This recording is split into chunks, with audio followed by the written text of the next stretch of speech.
চলতি বছরে অক্টোবর নভেম্বরে বিধানসভা নির্বাচন বিহারে। তার আগে সেখানকার ভোটার তালিকায় বিশেষ ও নিবিড় সংশোধন করতে উদ্যোগী হয়েছে কমিশন। আর সেই কাজ করতে গিয়ে ঘটল আজব কাণ্ড। বিহারের ভোটার তালিকায় বাংলাদেশ সহ 3 পড়শি দেশের নাগরিকের খোঁজ পেল কমিশন। ঠিক এই আশঙ্কাই করেছিল নির্বাচন কমিশন। সূত্রের খবর, বিহারের ভোটার তালিকায় সংশোধন করতে গিয়ে তালিকায় নেপাল ও বাংলাদেশ ও মায়ানমারের বাসিন্দাদের হদিশ পাওয়া গিয়েছে। নির্বাচন কমিশনের বিহারের ভোটার তালিকা সংশোধনের সিদ্ধান্ত নিয়ে বিস্তর জলঘোলা হয়েছে। সুপ্রিম কোর্ট পর্যন্ত গড়িয়েছে মামলা। এসবের মাঝেই নির্বাচন কমিশন নিবিড় সংশোধনী শুরু করতেই উঠে এলো অবৈধ ভোটারদের নাম। জানা গিয়েছে, একাধিক বাংলাদেশি, নেপালি ও মায়ানমারের বাসিন্দাদের নাম পাওয়া গিয়েছে।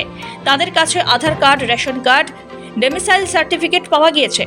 প্রতিটি নথি বেআইনিভাবে বানানো হয়েছে বলে সূত্রের খবর। কমিশনের আধিকারিকরা জানিয়েছেন, যথাযথ তদন্তের পর তাদের নাম ভোটার তালিকা থেকে বাদ দেওয়া হবে। চলতি বছর 30 সেপ্টেম্বর বিহারের ভোটার তালিকা চূড়ান্ত প্রকাশ হবে।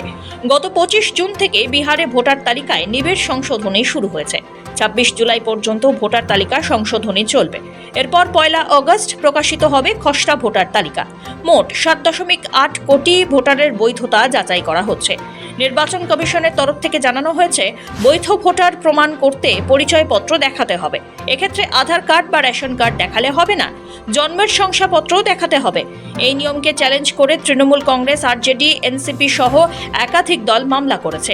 এসবের মাঝেই গত 10 জুলাই এই রিভিশন প্রক্রিয়া নিয়ে একাধিকবার মামলার শুনানিতে সুপ্রিম কোর্ট নির্বাচন কমিশনকে নির্দেশ দেয়, আধার, এপিক এবং রেশন কার্ডও যেন পরিচয় প্রমাণ হিসাবে গ্রহণ করা হয়। এই মামলার পরবর্তী শুনানি 28 জুলাই। ঠিক তার আগেই প্রকাশ পাবে খসড়া তালিকা। শনিবার কমিশন জানিয়েছে, ভোটারদের কাছে 100% ফর্ম বিতরণ শেষ হয়েছে এবং 80.11% ফর্ম ইতিমধ্যেই জমা পড়েছে। অর্থাৎ বিহারের প্রতি 5 জন ভোটারের মধ্যে 4 জনই ফর্ম জমা দিয়েছেন। এই কাজের তদারকিতে রয়েছেন রাজ্যের মুখ্য নির্বাচনী আধিকারিক।